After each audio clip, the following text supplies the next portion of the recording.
দেখো, তোমরা যারা এই কয়েকদিন আগে প্রচন্ড রোদের জন্য মানে গরমে তোমরা চাইছিলে যে একটু ওয়েদারটা ঠান্ডা হোক, আর গরমে পাচ্ছি না, রোদটা একটু কমুক বা বৃষ্টি পড়ুক।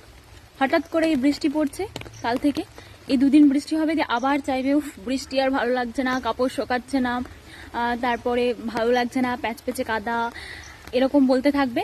দিয়ে আবার রোদ আসবে, আবার গরমের সময় গরম আসবে, তো আবার বলবে আমার ফেভারিট হচ্ছে শীতকাল। তো প্লিজ এগুলো করো না। আগে ডিসাইড করে নাও যে কোনটা ভালো লাগে, কোন মানে কি চাও আসলে, রোদ চাও নাকি বৃষ্টি চাও নাকি মানে শীতকাল পছন্দ, আগে ডিসাইড করে নাও। মানে যে সময়টাই আসবে সেই সময়টাই তোমাদের ভালো লাগবে না, এটা কিন্তু মানে একদম কি বলবো, সহ্য করার মতো নয়। তো যেটা ভালো লাগবে সেটাকে ভালোবাসো। একবার এটা আসবে তখন ওটাকে ভালো লাগে না, ওটা আসবে তখন ওটাকে ভালো লাগে না।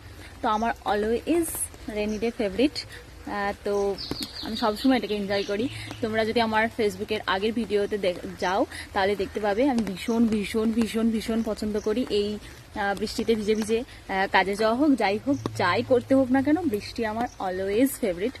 তো তোমরা ডিসাইড করে নাও কোনটা ফেভারিট, যেটা আসবে সেটাই আমার পছন্দ নয় প্লিজ। সবাই নয়, কিছু কিছু মানুষ আছে, তো কিছু কিছু জনের উদ্দেশ্যে বললাম।